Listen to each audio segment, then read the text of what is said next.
Alright, let's go in numerical order here. Okay, so we'll start, number 2 first. Square root of negative 45. Alright, the negative shouldn't be the problem. Anytime you have a negative inside the square root, basically you take it out and it becomes a what? An I. So it turns into an I. Alright, so we'll take that negative right there and it just becomes an I outside of the square root. So now all we got to do is simplify the square root of 45. Agreed? So let's keep that I right there. Let's break 45 down. What's the easiest thing pops in your head when you think of what times what's 45? Okay, 9 times 5. Right, so I go 9 times 5. Right? You with me? Why did I pick 9 times 5? Why didn't I pick 15 times 3? That's 45. Because I can take the square root of 9. That's right. That's why I picked 9 times 5. Now, you could have gone the route of 15 times 3, but then you'd have to break down 15 into 5 times 3. You still would get your 9, right? Your 3 times 3. But this is a little bit easier, a little streamlined. So I'll show every step. What's the rule here? The rule says if things are being multiplied, you just split them up into their own square roots. So that's the square root of 9, and that's the square root of 5. Right? So, still got an I right here. And what's the square root of 9? It's just a plain old positive 3. And then what can I do with the square root of 5? I have to leave it, okay? It's not a 5, right? It's just the square root of 5. And that's your answer. You can leave it like that. I think the book actually writes it like this, which is fine. That's fine. When I read it off like this. Okay? Either one of those is the same. And we had that discussion before, didn't we? All right, about the I doesn't matter where it is. I think this book, and probably a lot of books, don't like the I on the right hand side just because it would be sometimes this will float over a little bit too far and it might look like the I is supposed to be under the square root, but it's not. Okay, so just make sure that the I is not under the square root, and that way some people say, well, they just put the I out in front, or go 3I square root of 5. That looks a little bit better than what that does. That kind of looks like that's just kind of floating out in the middle of nowhere. I don't know, that just looks a little nicer. I've always written it like this. I've never had a problem with that, but any of those are acceptable. If I read it like this and you wrote it like this, it's the same exact thing, right? So you got it right. Right? Just because I read it off like when I actually read it off today, I read it 3 square root of 5I, right? But if you wrote it like this, you should look at it and realize, oh, it's the same exact thing, so I got it right. Okay?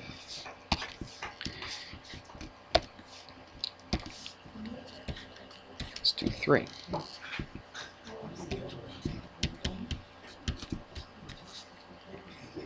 Alright, guys. Hey, just because I took a breath doesn't mean we start talking about that again. I don't want to hear any more. No more. Okay, let's do this one. Square root of negative 15. We're going to do pretty much the same thing as we did up here. I'm going to take this, I'm going to take it out of the square root, and so that would be, what? I square root of 15. We'll just do a little bit at a time. Let's take this, chuck that out in front. There's another I square root of what? 5 over the square root of 3. Now, what in the world do we do here? First thing I see is this. I see the I times I. I times I is I squared. What's I squared? It's a negative 1. So that just means we have a negative outside of this fraction. Remember, we had this discussion before. You could put the negative up top. You could put it on the bottom if you wanted to. Or I kind of like it right in the middle. So we're going to put it right in the middle. Let's take square root of 15. Let's break it down because I'm going to multiply it by square root of 15 times square root of 5. Let's break it down. So what do I have? Square root of 5 times what? Square root of 3. That's the square root of 15. I got to multiply that by the square root of 5, and then it's over the square root of 3. Breaking it down makes things work out real nice and easy here. Look what happens to the square root of 3's. What happens? Cancel out. So that and that, they divide out to be a 1, right? What about this? What's the square root of 5 times the square root of 5? Just plain old 5, okay? It's the square root of 25, which is 5, but you still got that negative out in front, so it's just negative 5. Just like that. So the important thing is right here. Break that down into 5 times 3. I mean, there's nothing else that will break down into, is it? Right, it's just 5 times 3. That's it. There's no other factors of 15. So that's what you do right here. Keep them under the square roots. Look at it. They rigged this thing, didn't they? So the square root of 3's cancel out, and this comes out to a nice whole number, and all that kind of stuff. We good? Alright, let's do 5.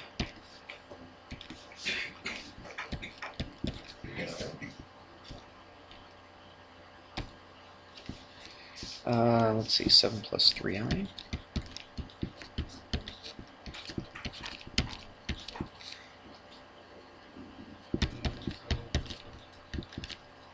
Okay, the only thing about this that really would cause you any little bit of trouble is this negative.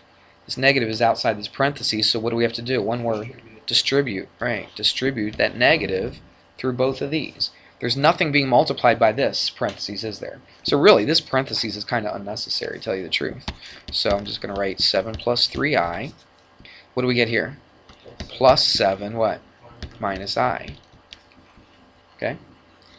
Add the real terms first, okay? Do the reals first. So that's 7 plus 7, which is 14, and then add the i's together. Positive 3 minus 1i is positive 2i. That's it. That's all there is to it. Huh? What'd you do? Did you not make that a negative I or something, or what'd you do? Yeah, all you got to do is just distribute the negative. That's it. There's no multiplication going on, even though there's two sets of parentheses. A lot of people look at it. A lot of people look at it, but look, there's a minus in between. There's a minus in between. It means it's a subtraction problem, or it could mean you could have a plus in between, right? And that'd be a addition problem. Now you do have some problems on here that are multiplication, right? For instance, number 8. Somebody asked about, so let's do number 8. I'll keep that one up there. Let's see the difference between the addition, or in this case subtraction, and the multiplication. They've got an I sticking out here. 3 plus 5i.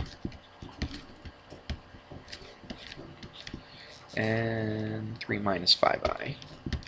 Oh, they made this multiplication actually kind of easy. Don't you like it when they're conjugates of each other? Okay, because that means the outside and inside add up to 0. So that makes it kind of nice. Watch, see this I right here? I'm just going to keep it right there. Right? I'm not going to try to multiply it through. You could, but I'm not going to. I think it's a lot easier to do this multiplication right here. Alright, so see what we get. So really, look, the outside and the inside add up to 0. So all I got to do is the first and the last.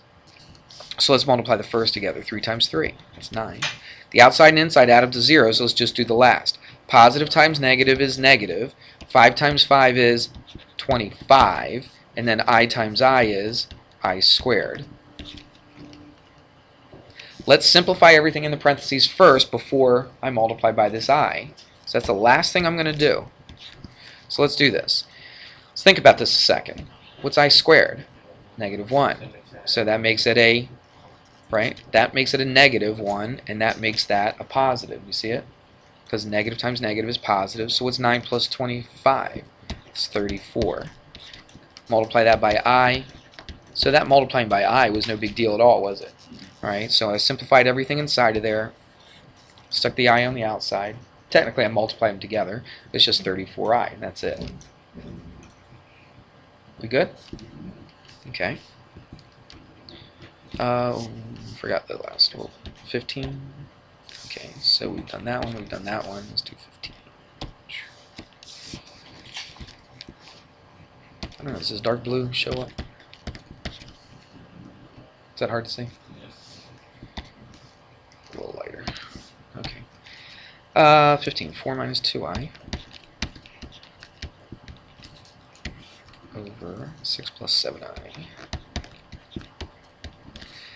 Alright, what's the key to this thing? Give me a word. Conjugate. Right, multiplied by the conjugate. What haven't I used yet? Seems like I should have more colors than that, but that's okay. We'll use yellow again. So we got to multiply by the conjugate, because look, it's got an I on the bottom. Remember, I can't have an I on the bottom because it's a square root, and they tell us you can't have square roots on the bottom and it be simplified, right? So let's multiply by the conjugate. So let's multiply this by what? What would the conjugate of that be? Right, 6 minus 7i. Then you multiply the top by the same exact thing. Because really, in a sense, I'm just multiplying by 1, aren't I? Alright, and I can multiply anything by 1, so I'm good to go. Alright, let's go back to our blue. Alright, let's see what we get. Let's do the bottom first. Look, we already multiplied by a conjugate up here, so we got a good idea of what to do. See if we can do a little bit more in our head instead of even writing this step. See if we can go directly from here to here. Let's see. Well, I'll tell you what. Nah, we'll do a little bit of a step. So let's go like this. 6 times 6 is 36. Let's do this in one step. 7i times negative 7i. So that would be negative 49i squared. But what's negative 49i squared? It's plus 49. Right? After you do that a few times, you kind of get used to it, don't you? And you can do it in your head. You don't have to. You don't have to write down every little step. Then let's do the top. Now this one is not a conjugate so of each other, so we just have to do straight FOIL method. So what do we get? 24. The outside would be what? Negative 28i. The inside would be negative 12i. And then the last, now let's do this. It'd be positive 14i squared. Well, what's I squared? So what would it be? So it would be minus 14. Everybody see that? If you need to do that step, by all means, go ahead and do it. If you can't, keep all that straight. But that's one thing you might get used to. If you see the I squared, you know that's going to go negative. That was positive, so it makes it negative. Okay. All right, let's simplify a little bit here. Let's do the reals first on top. So I've got what? 24 minus 14, which is 10. Then inside here I've got minus what? 40? Is that right? Isn't that right? 40i? Yeah, the i's right here. Okay, and the bottom is, what's that? That's a 5. Is an 85? Okay. Do we leave it like that? No, because what goes into everything here? 5 does. 5 goes into this, what? Twice. 5 goes into this 8 times. How many times does 5 go into 85? 17? Okay. So watch what we get. We get 2 minus 8i over 17. Yep, that's exactly how they write it. Now again, let me just show you this. Some teachers would make you write it like this. 2 over 17 minus 8 over 17i. I'm not going to make you. This is perfectly fine. Do you understand why they would make you write it like this? Because they want the real first and the imaginary, and they want it split up so you can see the real and you can see the imaginary. But I'm okay. The book's letting you write it like this, so I guess I'm okay with you writing it like this. But you never know. You go to college, you might do complex numbers, and they may make you write it like this, so it's just something to remember. All right? Did we cover everything? All right, so quiz tomorrow on sections 2.1 and 2.3. Remember, we skipped 2.2. All right. Okay, that's it. And we'll start a new lesson after the quiz tomorrow. So we'll review a little bit. Do you have anything on section 2.1 that you want to ask?